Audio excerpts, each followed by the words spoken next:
Good morning, students. Hope you all are fit and fine at your home. First of all, we will take pledge. I, Rajandeep Kaur, commit to be vigilant and bear in mind at all times the risk to myself and my colleagues from COVID-19. I promise to take all necessary precautions that prevent the spread of this deadly virus. I promise to follow and encourage others to follow the key COVID appropriate behaviors.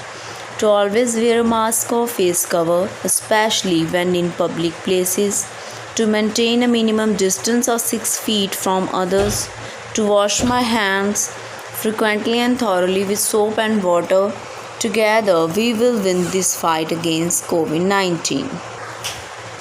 प्रिय विद्यार्थियों, आज हम तीसरा अध्याय जो लेखक श्री यशपाल जी द्वारा लिखा गया है, जिसका नाम है महायज्ञ का पुरस्कार।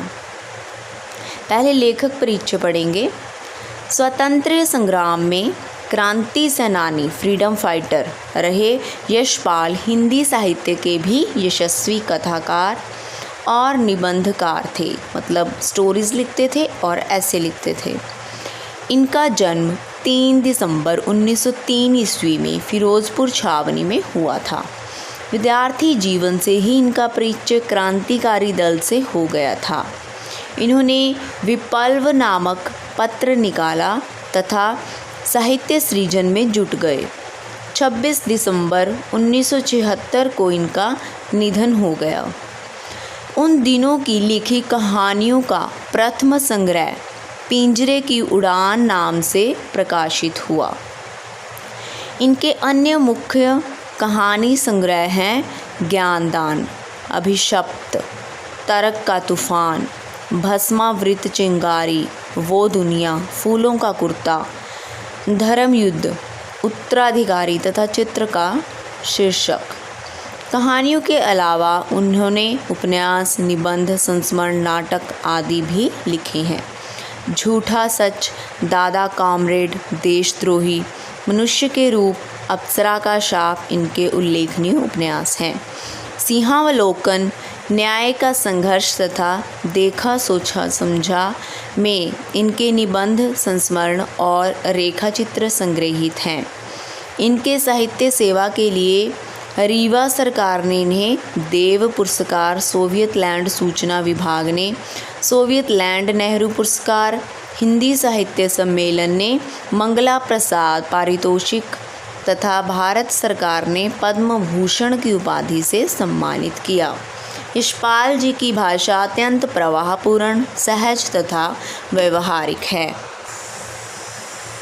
अध्याय का शीर्षक है महायज्ञ का पुरस्कार। बेटा, पुराने ज़माने में यज्ञ को बेच सकते थे। जैसे यज्ञ के बारे में तो आपने सुना ही होगा, यज्ञ होते हैं बड़े बड़े, उनकी एक निश्चित सामग्री होती है, उनका एक निश्चित इंटेंशन होता है, उद्देश्य होता है कि यज्ञ क्यों की जा रही है। कुछ होता है कि धन्यवाद रूपी यज्ञ होते हैं, कुछ कई बार कुछ अचीव करने के लिए या कोई गॉड ब्लेस प्राप्त करने के लिए हम राजा महाराजा यज्ञ करते थे। आज भी आप यज्ञ देख सकते हो। आजकल जैसे विवाह के समय हो गए या फिर वैसे हवन होते हैं, वो चीज़ें। पुराने ज़माने में यज्ञ को बेच सकते थे, उनका क्रय विक्रय होता था। आज के ज़माने में ये पॉसिबल नहीं है। यज्ञ जो करता था बंदा, उसे पंडित हो गया, ठीक है। पंडित को बदले में पुण्य मिलता था, पुण्य, ठीक है, पुण्य जिसे हम लोकल लैंग्वेज में बोलते थे, और हम उस पुण्य को रीसेल कर सकते थे, फिर हमें बदले में पैसे मिल सकते थे, ठीक है। इसमें एक इंटरेस्टिंग स्टोरी है। Let us start. एक धनी सेठ थे, अत्यंत विनम्र और उदार, धर्मपरायण इतने कि कोई साधु संत उनके द्वार से निराश ना लौटता, भरपेट भोजन पाता। भंडार का द्वार सबके लिए खुला था, जो हाथ पसारे वही पाए। सेठ ने बहुत से यज्ञ किए थे और दान में न जाने कितना धन दीन दुखियों में बांट दिया था। पर सब दिन होत ना एक समान, मतलब सभी दिन एक समान तो नहीं रहते। अकस्मात दिन फिरे, अकस्मात मतलब अचानक, दिन फिरे दिन बदले और सेठ को गरीबी का मुंह देखना पड़ा। संगी साथियों ने भी मुंह फेर लिया और नौबत यहाँ तक आ गई कि सेठ और सेठानी भूखों मरने लगे। भूखों मतलब भूख से मरने लगे। उन दिनों एक प्रथा प्रचलित थी, same custom I have told you, यज्ञों के फल का क्रय विक्रय हुआ करता था। क्रय मतलब हम उसे खरीद सकते थे, विक्रय बेच सकते थे।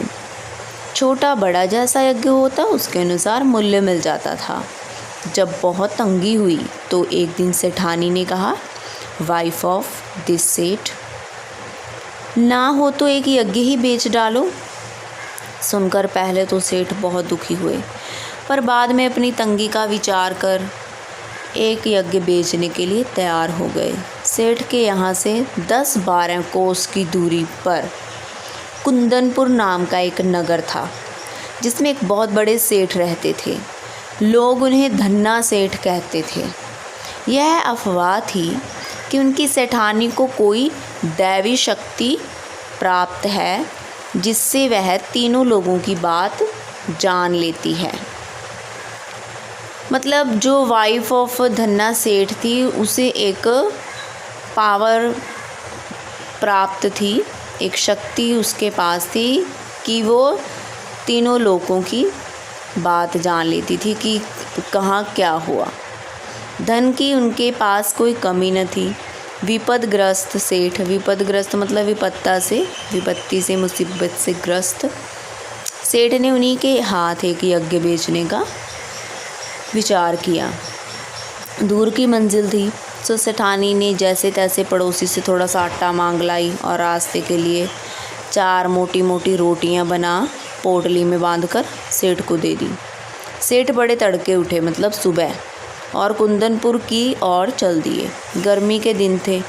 सेठ ने सोचा कि सूरज निकले, जब तक जितना रास्ता पार कर लूँ उतना ही अच्छा है। मतलब धूप में ऑफ कोर्स डिफ़िकल्ट होता है, पहले तो पैदल ही जाते थे ना मोस्टली, कि जितना मैं ठंडा ठंडा तय कर लूँ उतना अच्छा है। यह सोचकर वे खूब तेज़ चले, लेकिन आधा रास्ता पार करते करते धूप में इतनी तेज़ आ गई कि चलने में कष्ट होने लगा। पसीने से उनकी सारी देह लथपथ हो गई, भूख सी सताने लगी। सामने वृक्षों का एक कुंज, मतलब वहाँ बहुत सारे वृक्ष लगे हुए थे, और कुआं देखकर सेठ ने विचार किया कि यहाँ थोड़ी देर रुककर भोजन और विश्राम कर लेना चाहिए, कि भोजन कर लूँ, थोड़ा आराम कर लूँ। यह सोच वे उस कुंज की ओर बढ़े। पोटली से लोटा डोर निकाल कर पानी खींचा और हाथ पैर धोए, मतलब कुएं में से निकाल कर पानी हाथ पैर धोए। उसके बाद एक लोटा पानी ले एक पेड़ के नीचे आ बैठे। लोटा इज़ टाइप ऑफ यूटेंसिल, आपको पता ही होगा। खाने के लिए रोटी निकालकर तोड़ने ही वाले थे कि क्या देखते हैं, निकट ही कोई हाथ भर की दूरी पर एक कुत्ता पड़ा छटपटा रहा है, तड़फ रहा है। बेचारे का पेट कमर से लगा था, मतलब उसे बहुत ज़्यादा भूख लगी थी। सेठ को रोटी खोलते देख वह बार बार गर्दन उठाता, पर दुर्बलता के कारण उसकी गर्दन गिर जाती थी, कमज़ोरी के कारण। यह देख सेठ का हृदय दया से भर गया, दिल उसका तरस खा गया। बेचारे की कई दिन से खाना नहीं खाया मिला दिखता है, तभी तो यह हालत हो गई। सेठ ने एक रोटी उठाई और टुकड़े टुकड़े कर कुत्ते के सामने डाल दी। कुत्ता भूखा तो था ही, धीरे धीरे सारी रोटी खा गया। अब उसके शरीर में थोड़ी जान आती दिखाई दी। वह मुंह उठाकर सेठ की ओर देखने लगा।